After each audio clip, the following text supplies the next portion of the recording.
It began with a scream that didn't belong to her. Dr. Lyra Venn woke to the echo of a man's voice tearing through her mind, raw, human, terrified.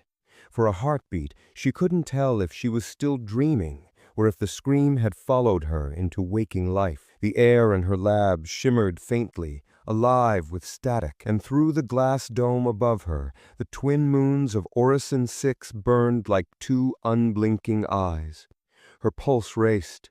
She whispered into the dark, half mad, half desperate, "Who are you?" But the answer was already written in her mind. A name she'd never heard, yet knew with aching certainty: Kael. For weeks, Lyra had been part of the DreamLink project, a classified experiment testing whether human consciousness could transmit across the quantum veil, the invisible web connecting minds at the subatomic level. The goal was communication between distant colonies without light delay. But ever since the link had gone live, her nights were not her own.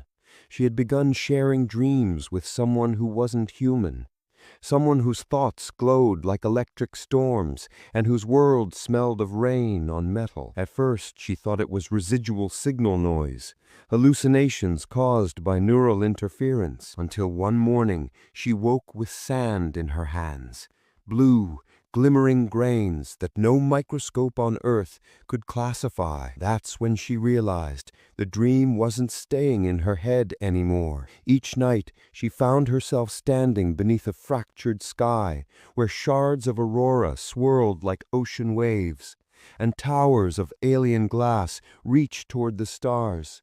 And always he was there, tall, luminous-skinned, eyes like molten silver, watching her as though he'd waited centuries. His name was Kael, and his voice was music shaped by thunder. They never spoke words, yet she understood everything he felt: loneliness, wonder, and the unbearable weight of being real in two worlds at once. Tonight, the connection had changed. It wasn't a dream anymore. It was bleeding through. Lyra's console pulsed alive, screens flickering with unknown symbols, not human language, not any code she'd written. The readings from the DreamLink core showed impossible patterns, neural harmonics synchronizing across 6 light years. Something on the other end was awake too. She pressed the comm switch, voice trembling. "Control?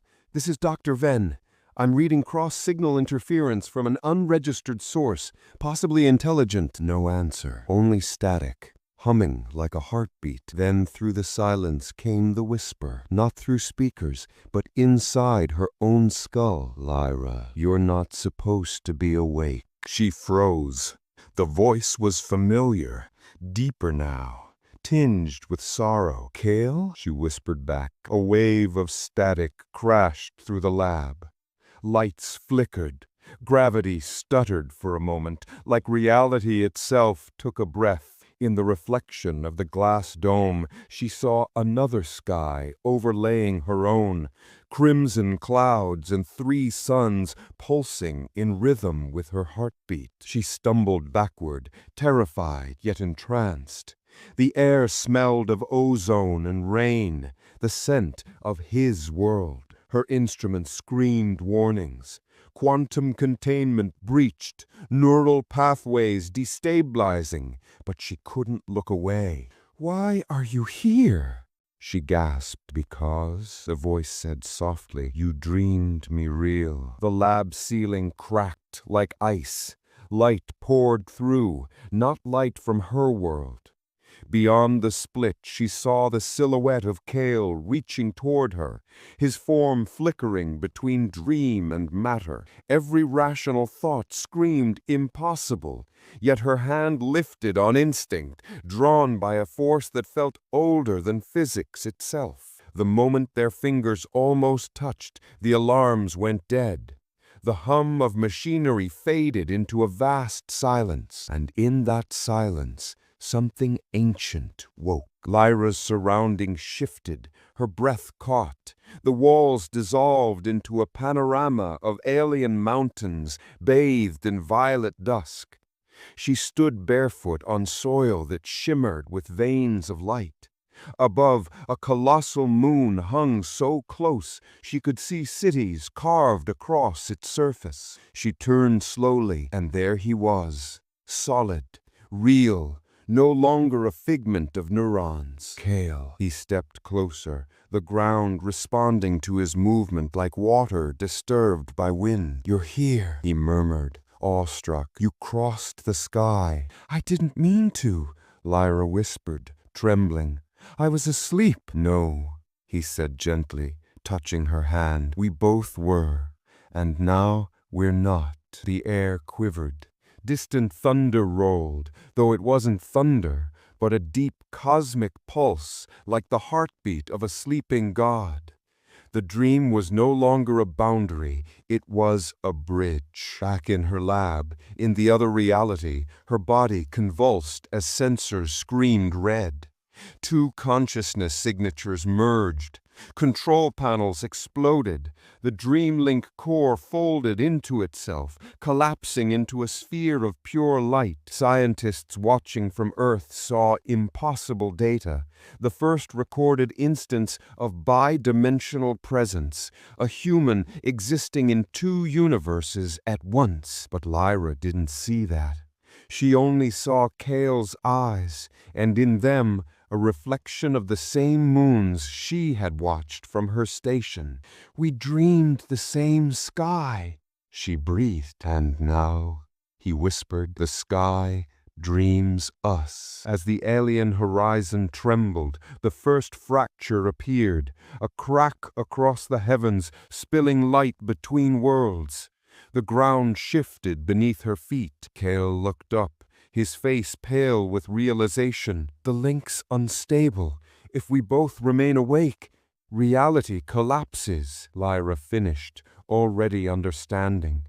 The dream world shuddered again, and she felt the weight of both existences pressing on her mind, one human, one alien, both pulling her apart. But beneath the terror was wonder. The realization that she was standing at the center of creation itself. And before the dream began to fade, Kael caught her hand and whispered, "Next time we sleep, build the sky with me." Then light swallowed everything. The sky had cracks now. They appeared 3 nights after the incident, faint fissures of light slicing through the clouds above Earth's upper stratosphere, visible only for seconds before vanishing. Scientists called them ion anomalies. Lyra knew better. Every time she closed her eyes, she saw those cracks pulsing, widening, and inside them the colors of Kael's world bleeding through like spilled dreams. She hadn't slept properly since that night. Every time she drifted close to unconsciousness, he was there, not in dreams anymore, but somewhere between thought and form. Sometimes she saw him reflected in mirrors, standing behind her, with that same quiet sorrow. Other times she'd wake to find her instruments rearranged, readings rewritten in alien script. Whatever had joined them, it wasn't breaking apart, it was growing. The DreamLink project had been shut down. The government sealed the lab and quarantined Lyra in orbit under the guise of psychological recovery. But she wasn't sick. She was becoming something else. And she wasn't alone. Kael's people, the Solara, were beginning to dream of her. In his world, across light years, Lyra's face appeared in the reflections of their crystal towers. Their oceans began to whisper her name in the ripples of tides. Even their children woke crying from nightmares of a sky with only one moon, her moon. Kael stood at the edge of his city's highest spire, wind trembling against his luminous skin. He could feel her heartbeat in the rhythm of the storms. His world was alive with her pulse, his sun dimming whenever she closed her eyes. The elders of Solara warned him, the bridge must be broken, the dream cannot hold both worlds. But how could he destroy the only thing that had made him feel real? The connection had become symbiotic, a shared pulse. Their thoughts brushed constantly, images flickering like twin reflections across a shifting mirror. Her sterile lab, his violet skies, her trembling hands, his burning tears. Two civilizations unknowingly intertwined by one forbidden dream. On Earth, the phenomena escalated. Entire regions reported mirror weather, thunderstorms forming where none should, auroras glowing over deserts, animals migrating in patterns that matched constellations from Kael's world. Astronomers saw constellations shifting overnight, realigning into symbols no human culture had ever recorded. Reality was warping around imagination. Lyra tried to shut it down. She reactivated her comm systems, hacked into the DreamLink sealed archive, and transmitted a pulse designed to erase the residual connection. But the moment she sent it, her monitors exploded with alien light, a pulse answering back. The signal wasn't local, it came from inside her mind. "Lyra," Kael's voice whispered, heavy with pain, "you can't destroy what we've become." "We'll collapse everything," she shouted. "You don't understand, the field isn't stable." "Then let it break," he said. "If the sky must shatter to keep us whole, so be it." Her vision blurred. Around her, the station walls began to flicker, phasing between steel and crystalline structures that weren't human-made. She fell to her knees, clutching her head as two realities overlapped, each trying to dominate the other. Her breath came in gasps. Somewhere, far away or very close, Kael fell too, both of them bound by an invisible thread of thought. Then came the second merge. It began quietly, in dreams shared by millions. Across both civilizations, people started to report the same image. Two figures standing hand in hand beneath the fractured sky. On Earth, children drew it in chalk on school walls. On Solara, it appeared in the glow patterns of living coral. Dream by dream, thought by thought, the image spread until both species began remembering things they had never lived. Lyra's world filled with phantom memories, alien festivals under triple moons, songs sung in a language her mouth somehow knew. Kael's people started writing human poetry on walls of light, their words trembling with nostalgia for an Earth none of them had seen. The universes were bleeding into each other, identities dissolving, blending into a shared memory. And through it all, Lyra and Kael met in the in-between, that shimmering horizon between sleep and wakefulness. "Do you feel it?" she whispered one night, her voice trembling like the air around them. "Every dream makes it worse. We're rewriting everything." Kael looked up at the growing rift overhead, where colors no spectrum could name twisted and danced. "Or maybe," he said softly, "we're remembering the truth, that we were never meant to be separate." "Kael!" But the light swallowed his words. The dream cracked again, and this time she saw Earth's orbit flicker, satellites vanishing into thin air. In their place, alien structures appeared, glowing faintly, shaped like fragments of Kael's cities. Both realities were merging physically now. The governments on both sides panicked. Earth deployed orbital warships to destroy the DreamLink array, believing it was the source of contamination. Solara's elders prepared their own countermeasure, a psychic pulse to erase Lyra's consciousness from the shared field. Neither realized that doing so would tear both worlds apart. Lyra and Kael knew it. They could feel the collision building, like two heartbeats trying to occupy the same chest. The final countdown began. The human fleet's engines ignited, their lights like falling stars. In Kael's world, the Solari temples pulsed with blinding radiance. Across both skies, the same fracture appeared, a tear through which infinity itself seemed to bleed. Lyra stood in her collapsing lab, alarm screaming, metal warping into glass. "Kael, they're going to destroy us!" He appeared beside her, half-formed, flickering like smoke in sunlight. "Then we have to dream faster." "What do you mean?" "If they're trying to unmake the bridge, we build a stronger one. Dream deeper, fuse it, make it real." She shook her head, tears streaking her cheeks. "That'll kill us both." Kael smiled sadly. "Then let's make it worth dying for." The room exploded in light. Their minds collided, not just in thought, but in creation. Around them, stars ignited like neurons firing in a colossal brain. Every dream they'd shared, the glass towers, the violet oceans, the twin moons, came rushing into existence, consuming everything. The two universes folded inward, merging into a single spiraling cosmos. From Earth's perspective, the DreamLink array vanished. No wreckage, no explosion, just silence. From Solara's, the great temples dimmed, their lights extinguished, as if the gods themselves had fallen asleep. And yet, neither world ended, they transformed. The next morning, humans woke beneath a new sky, one that shimmered with faint patterns of violet and silver. The stars were wrong.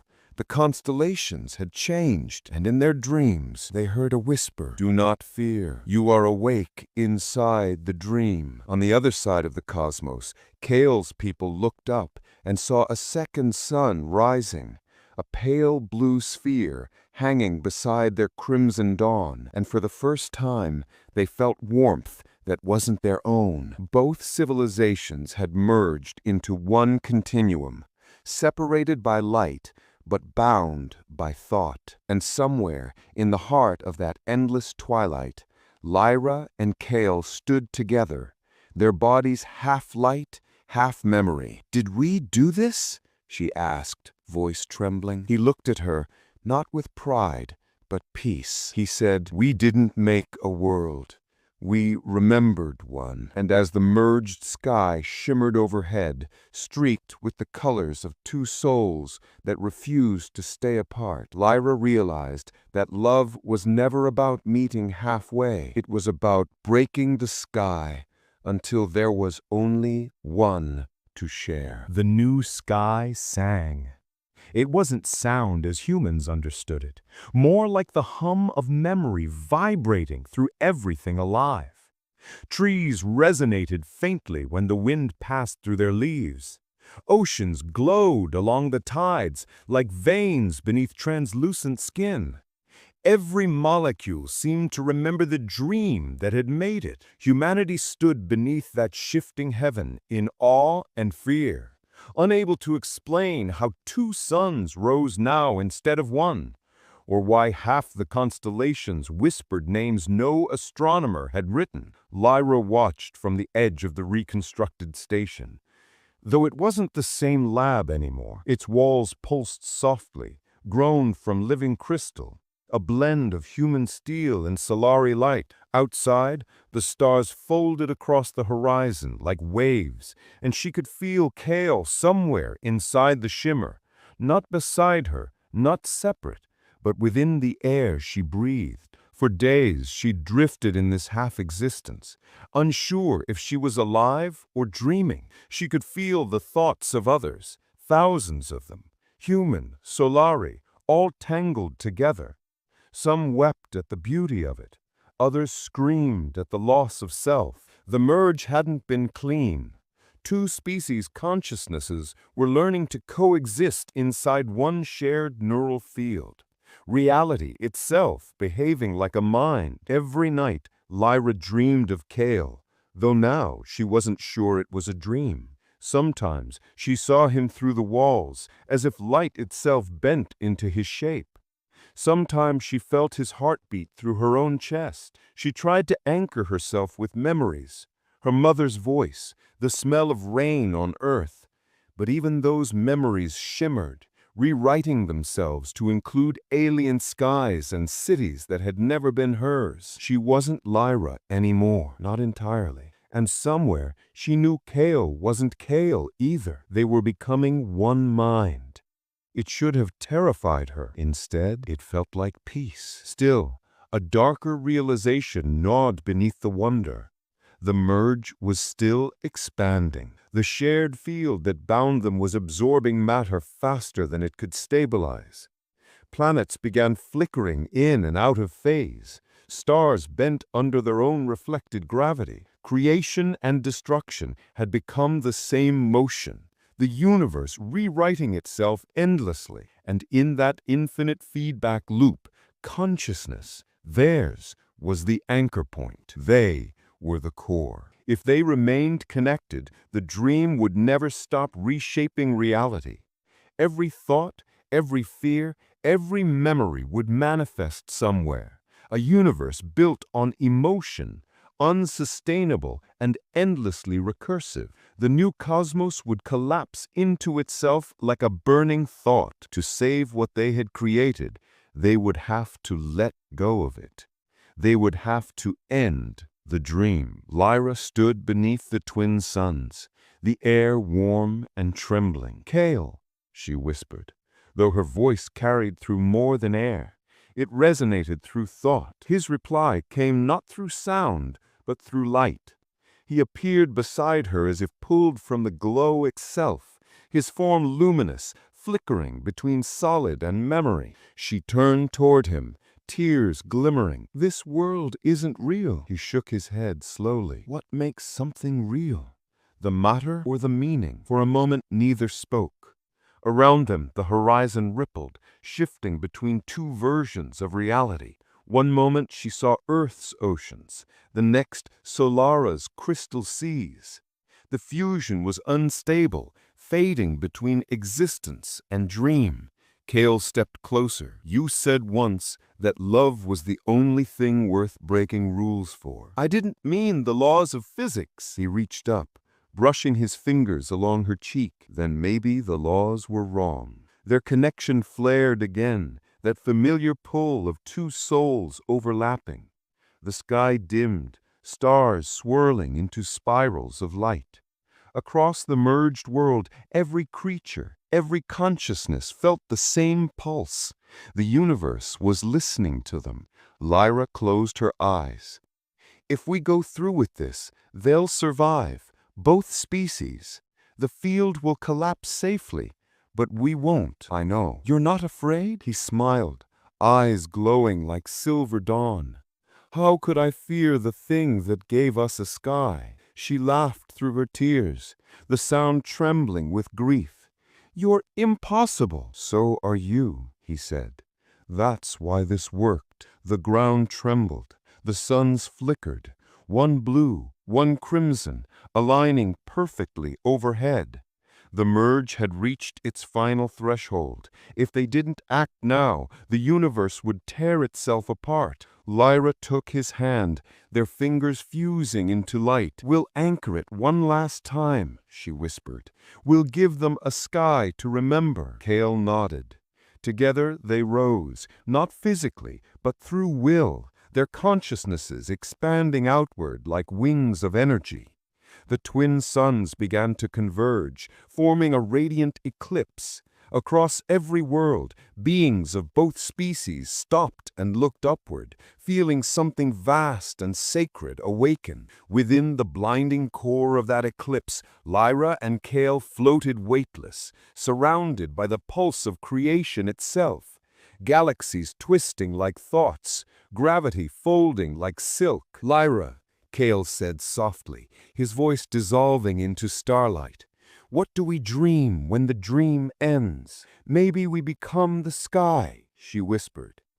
They looked down one final time at oceans and mountains and luminous cities that had never existed before them, now real and alive.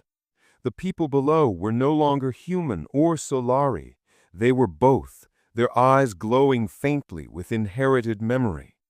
two species reborn as one. Lyra and Kael intertwined completely, their forms dissolving into a cascade of light. The merge field began to collapse, gently, beautifully. Not destruction, but transformation.